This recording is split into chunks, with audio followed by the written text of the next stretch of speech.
ஸ்னேகா, சீக்கிரம் வந்துரு ஸ்னேகா. உனக்காக நான் காத்துக்கிட்டு இருக்கேன்.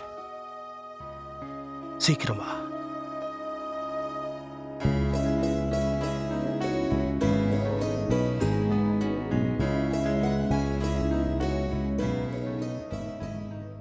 எனக்கு ஒரு ஸ்நேகிதி ஸ்நேகிதி தென்றல் மாதிரி, நீ ஒரு பௌர்ணமி பௌர்ணமி பேசும் பைங்கிளி, உன் முகம் பார்க்கும்போது நான் என் முகம் பார்த்து கொள்கிறேன், பூக்களின் காதில் செல்லமாய்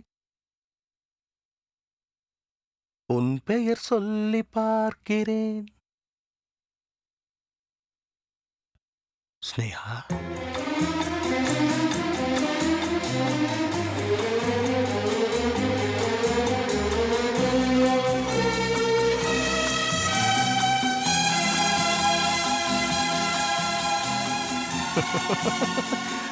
welcome welcome welcome my dear Sneha.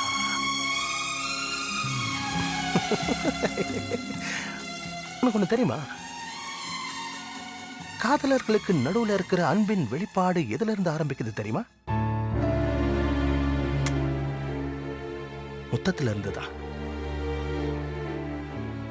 இதயத்தின் உணர்வுகளின் வெளிப்பாடு முத்தத்துல இருந்துதான் முதல்ல தெரியுது. இதய துடிப்புக்கும் முத்தத்தின் சத்தத்துக்கும் ஒரு ஒற்றுமை இருக்கு. உனக்கு தெரியுமா ஸ்னேகா? ரெண்டும் ஒன்னே தான் சொல்லுது. போன்ல என்கிட்ட என்னெல்லாம் பேசின, எப்படியெல்லாம் என்ன திட்டின, என்ன முட்டாள்ன, பைத்தியக்காரன், மிருகம், கேடு கெட்டவன் சொன்ன. ஆனா எல்லாத்தையும் நான் சிரிச்சுக்கிட்டே பொறுத்துக்கிட்டேன்.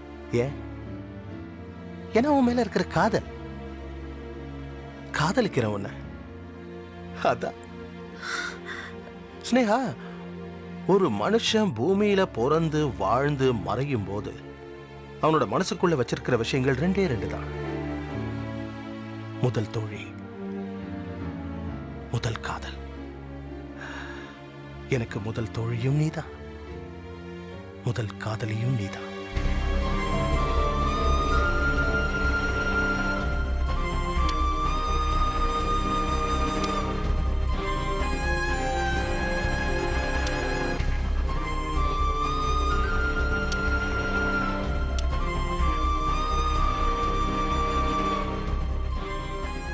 என்ன ஸ்னேகா, எப்படி இருந்துச்சுன்னா உனக்கு அனுப்பின MMS?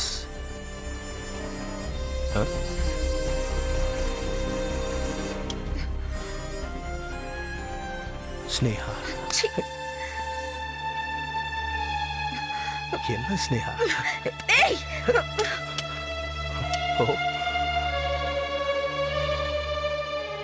ஒண்ணு தெரியுமா? கோபத்துல நீ இன்னும் அழகாதான் இருக்க.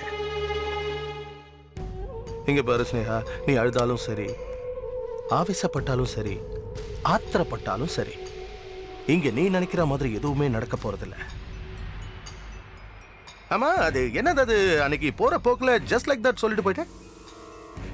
எனக்கும் இன்னொருத்தருக்கும் கல்யாணம் நடக்க போது, என்ன மறந்துடுன்னு ரொம்ப சாதாரணமா சொல்லிட்டு போயிட்டேன். ஏன் ஸ்னேகா, நீ மறந்துடுன்னு சொன்ன நான் உடனே உன்னை மறந்துடணுமா?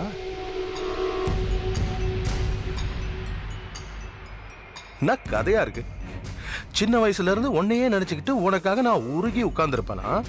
எவனோ ஒருத்தன் வந்தா அவனுக்கு உன்னை தார வாத்துட்டு நான் வேடிக்கை பார்த்துக்கிட்டு இருப்பேனா?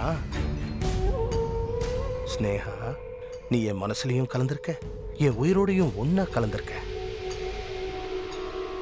நான் உன்னை விட மாட்டேன்.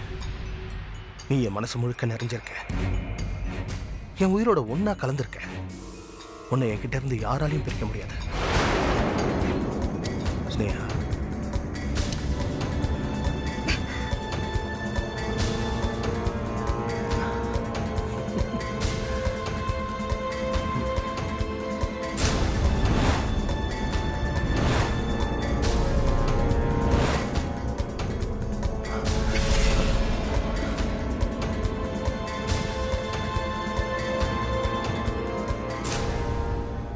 இந்த ஜென்மத்துல உன் கழுத்துல தாலின்னு ஒண்ணு ஏறிச்சுன்னா அது நான் கட்டினதா மட்டும்தான் இருக்கணும். ஏன்னா நம்ம 2 பேருக்கும் நடுவுல வேற எவனையும் நான் வரவிட மாட்டேன். யாராவது ஒருத்தன் வந்து உன் கழுத்துல தாலி கட்டணும்னு முயற்சி பண்ணா அந்த கல்யாணம் நடக்காது. நிறுத்துவேன். இது சத்தியம். நல்லா இருக்கு. காத்திருந்தவன் பொண்டாட்டிய நேத்து வந்தவன் கூட்டு போயிடுவானா? நான் இங்க நின்னு எங்கிருந்தாலும் வாழ்கன்னு சோக பாட்டு பாடணுமா? மேனக்கா இன்னும் வரல. அவ அம்மா வீட்டுக்கு போயிருக்கா. ஸ்னேகா, இப்ப நீயும் நானும் மட்டும்தான் வீட்டுல தனியா இருக்கும். அதனால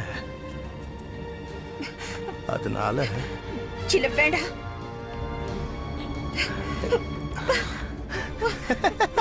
என்ன என்ன தேடுற? அடுத்து ஏதாவது பொருள் கிடைச்சா என் மேல தூக்கி போடலானா? பயப்படாத, நான் ஒன்றும் பண்ண மாட்டேன். யாரா செல்லம் நீ? என் தோட்டத்துல வளர்ற ரோஜா. என்னைக்கு இருந்தாலும் நீ எனக்கு தான். இந்த ஜென்மத்துல நான் தான் உனக்கு புருஷன். காத்துக்கிட்டு இருக்கேன். பலாத்காரத்தால ஒன்னு அடைய மாட்டேன். நீயாவே வருவ. வர வெப்ப. போடா செல்லம், போய் ரிலாக்ஸ் பண்ண. தனியா உட்காந்து யோசிச்சு எனக்கு சாதகமான ஒரு நல்ல முடிவாயிடு. போ.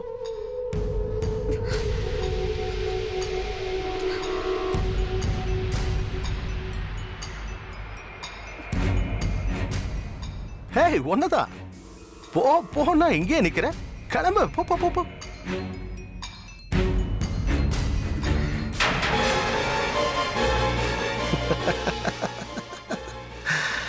ஸ்னேகா.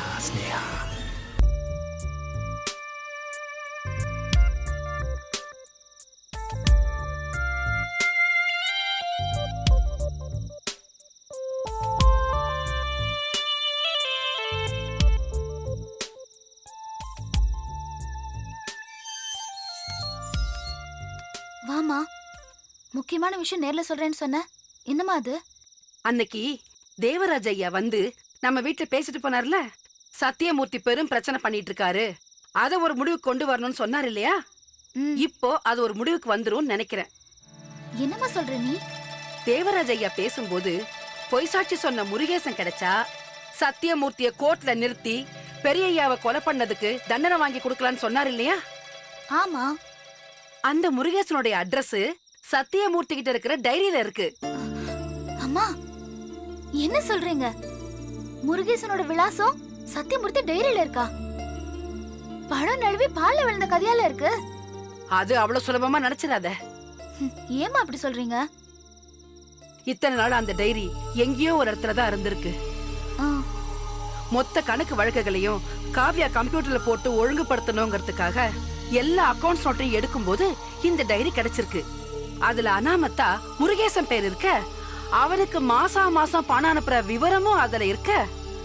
காவ்யா சத்தியமூர்த்தி கிட்ட யார் இந்த முருகேசன் அப்படின்னு கேட்டதும் மனுஷன் ஆடி போயிட்டாரு. நான் உஷாராயிட்டேன். ஆனா அந்த சத்தியமூர்த்தி அந்த டைரிய வாங்கி அவரோட பீரோல வச்சு பூட்டிட்டாரே. ஐயோ, அந்த டைரி மட்டும் காவ்யா கையிலேயே இருந்துருச்சுன்னா முருகேச அட்ரஸ கிழிச்சு எடுத்துட்டு வந்திருப்பேன். ஆனா இப்போ டைரி பூதங்கையில போயிடுச்சு. எங்க வேணாலும் போட்டுமா, அந்த முருகேசன் நமக்கு கிடைச்ச மாதிரி தான். இன்னைக்கு இல்லனாலும் நீ என்னைக்காவது அந்த டைரியில இருக்கிற அட்ரஸ எடுக்க தானே போற. நாம முருகேசனை தூக்க தான் போறோம். கண்டிப்பா. அம்மா, நம்ம போராட்டத்துல வெற்றி நோக்கி நெருங்கிட்டு இருக்கோம். பெரியய்யா உங்களுக்கு செஞ்ச உதவிக்கு நன்றி கடன் செலுத்தணும்னு சொல்லி என்ன வளர்த்தீங்க. சத்தியமூர்த்தி தான் குற்றவாளின்னு கோர்ட்ல நிறுத்தணுங்கிற எண்ணம் எனக்குள்ள ஆழமா பதிஞ்சிருச்சு. இப்ப அதுக்கான தருணம் நெருங்கிட்டு இருக்குமா. இப்பதான் நம்ம ரொம்ப கவனமா இருக்கணும். ஒரு நிமிஷம் நம்ம அசந்தாலும் சத்தியமூர்த்தி நம்மள தீத்து கட்டிடுவான். அதனால ஜாக்கிரதையா அவனை கண்காணிச்சுட்டு வா. துளியும் அவனுக்கு உன் மேல சந்தேகம் வந்துடக்கூடாது. பாத்துக்கோமா. சரிம்மா. எவ்வளவு சீக்கிரம் முருகேச அட்ரஸ் நம்ம கைக்கு வருதோ அவ்வளவு நல்லது. நாம தாமதிக்கிற ஒவ்வொரு வினாடியும் சத்தியமூர்த்திக்கு சாதகமா போயிடும். புரியுதுமா. கயல், என்னம்மா? இந்த விஷயத்த நாம தேவராஜையா கிட்ட சொல்லலாமா? இப்ப வேணாம்மா, அதுக்கும் ஒரு நேரம் வரும்.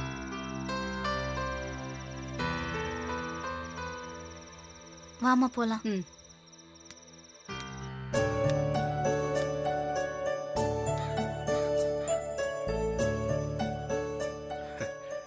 ஏய் சூரி,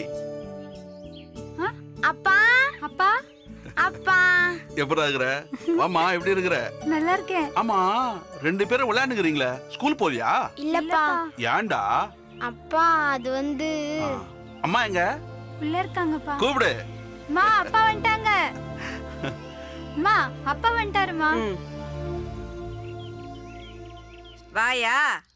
என்னடி பிள்ளைங்கெல்லாம் எழுச்சி போயிட்டு இருக்குது, சோறே போடுறது இல்லையாடி நீ? இருந்தா தானே போடுறதுக்கு. என்னடி சொல்ற? கையில என்னையா வச்சிருக்க? பிள்ளைங்களுக்காக வடை வாங்கி வந்தேன். முதல்ல பிள்ளைங்களுக்கு கொடு, பசியாலே செத்து போயிட போகுதுங்க. இந்தாடா போய் சாப்பிடுற, நீ போய் சாப்பிடு போ. வாடா. ஏண்டி மாசம் மாசம் வர மணியார பணத்தை என்னடி பண்ற? வெளியில வட்டி கொட்டு என் பிள்ளைங்களை பண்ணி போடுறியாடி? யோ மனுஷனையா நீ? ஜெயில்ல நல்லா கொட்டிக்கணும்ல, அந்த திமிர்ல நீ பேசுறியா? ஆ? கையில காசை வச்சுக்கிட்டு பிள்ளைங்களை எந்த தாயாவது பட்டினி போடுவாளையா? அப்ப அந்த பணம் எல்லாம் என்ன ஆச்சு? நான் ஜெயிலுக்கு போய் 6 மாசம் ஆகுது. மாசம் 10,000 ரூபாய், 6 மாசத்துக்கு 60,000 ரூபாய். அந்த பணம் எல்லாம் எங்கடி? கணக்கெல்லாம் கரெக்டா தான் கேக்குற. பணம் வந்தா தானே கையில இருக்கிறதுக்கு. என்னடி சொல்ற? பணம் வரலையா? மணியாடுற பணம் வந்தே 4 மாசம் ஆச்சு. நீ போட்ட கணக்குல 40,000 கழிச்சிடு.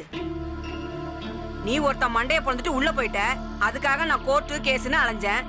அந்த கணக்குல 10,000 கழிச்சிடு. மிச்ச 10,000 ரூபாய் இருக்கா? இதை வச்சுக்கிட்டு எத்தனை நாள் குடும்பத்தை ஓட்ட முடியும்? ம். புத்தகம் வாங்கி கொடுக்க கூட காசு இல்லாம பிள்ளைங்கள ஸ்கூலை விட்டு அனுப்பிச்சிட்டாங்க. நீ வரத்துக்கு முன்னாடி அந்த பிள்ளைங்க பசியால துடிச்சுதுங்க. கீரைக்கார ஆயா கிட்ட வட்டிக்கு 1000 ரூபாய் பணம் கேட்டிருந்தேன். அதை எதிர்பார்த்து தான் காத்திருந்தேன். நல்ல வேளை நீ வந்துட்ட. இத்தனை மாசம் சத்தியமூர்த்தி ஐயா நமக்கு பணம் அனுப்பிச்சிட்டு இருந்தாருல்ல, இந்த 4 மாசமா பணம் வரலன்னா ஒருவேளை இந்த போஸ்ட்காரங்க அம்பிக்கிருப்பாங்களோ? அது என்னன்னு நீ தான் விசாரிக்கணும். அது சரி, நான் கடைக்கு போய் அரிசி பருப்புலாம் வாங்கினாரேன், நீ ஒலைய வையே. யோ ஆ? ஒழுங்கா பொருளை வாங்கிட்டு வீட்டுக்கு வா. எவனையாவது அடிச்சு போட்டு மறுபடியும் ஜெயிலுக்கு போயிடாத. ஐயா, வாயை வைக்கிறியடி, உன் வாயில நல்ல வார்த்தை வராதடி. யோ அவர் பணம் அனுப்புனா உக்காந்து தின்ன வேண்டியது, தினவு எடுத்தா எவனையாவது போட்டு அடிக்க வேண்டியது. இந்த பொழப்பு தேவையா? உழைச்சி சம்பாரிச்சு 4 காசு கொண்டு வாயா. இல்லையா கொள்ளையடிச்சு லட்சக்கணக்கா கொண்டு வா. எங்கேயாவது போய் செட்டில் ஆயிடலாம். போலீஸ்காரங்க விட்டுருவானுங்களா? லாடம் கட்டிடுவானுங்க. கிடைக்கிறது பட்னி, வாயை திறந்தா லட்சக்கணக்குல. பொம்பளையா நீ? போ. யோ சீக்கிரம் வாயா. ஆ, ஆ.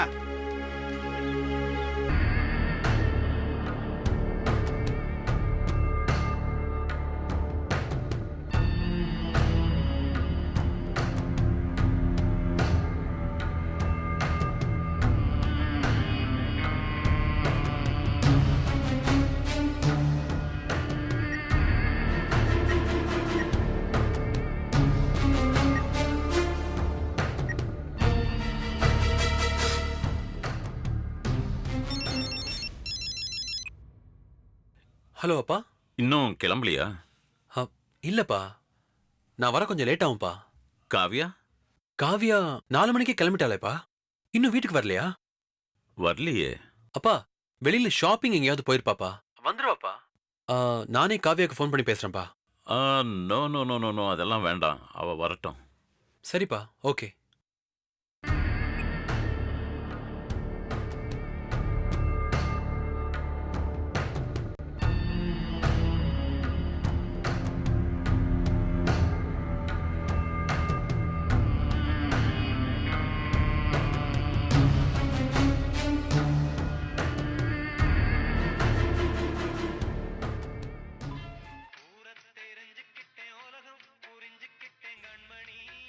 காவியா,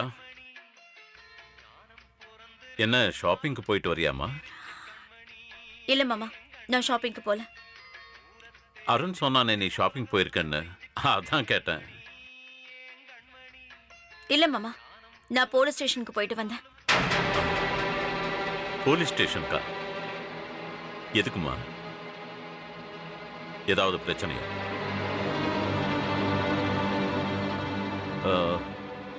நீ ஏமா தனியா ஸ்டேஷனுக்கு போன? என்கிட்ட சொல்லிருக்கலாம் இல்ல? உங்ககிட்ட சொன்னனே மாமா. என்கிட்டயா?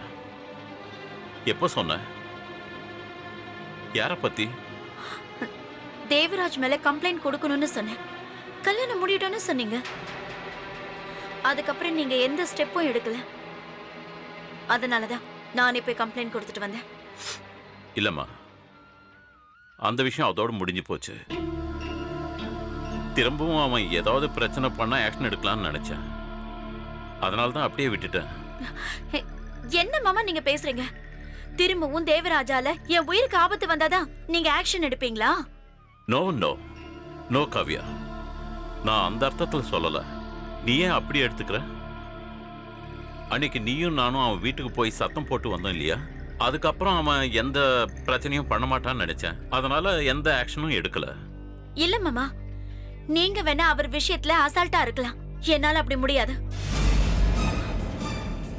வீட்டுக்குள்ளேயே என்ன அடிச்சு கொள்ள ஆள் அனுப்புனவர் அவரு. இப்போ நான் ஹாஸ்பிடல் பொறுப்பையும் கவனிச்சுக்கிறேன். அவருக்கு இன்னும் என் மேல ஆத்திரம் அதிகமாகும்ல. பழையபடி அவர் என்ன தாக்கறதுக்கு ஆள் அனுப்பினார்னா என் உயிருக்கு என்ன உத்தரவாதம் இருக்கு?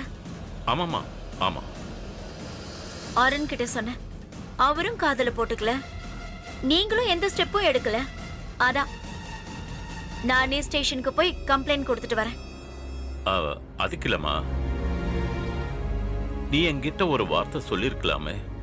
சொன்னா என்ன செய்வீங்க? இப்ப சொன்னதான் செய்வீங்க. தேவராஜ் இனிமே நம்ம வழிக்கு வர மாட்டாரு, அப்படியே விட்டுடுவோன்னு சொல்வீங்க. மாமா, என் உயிரே எனக்கு முக்கியம். வெளியில போற வரை எனக்கு பாதுகாப்பு வேணும். அதான் நான் கம்ப்ளைண்ட் கொடுத்தேன். என்ன தப்பா எடுத்துக்காதீங்க.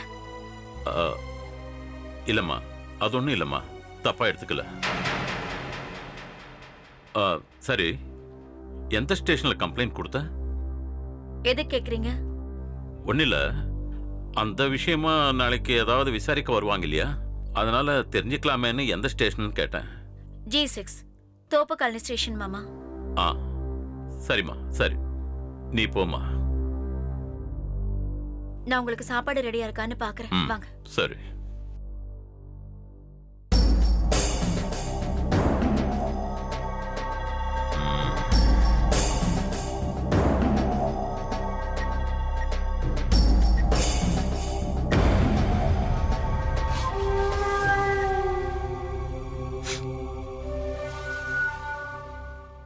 Hello hello, is it G6 police station?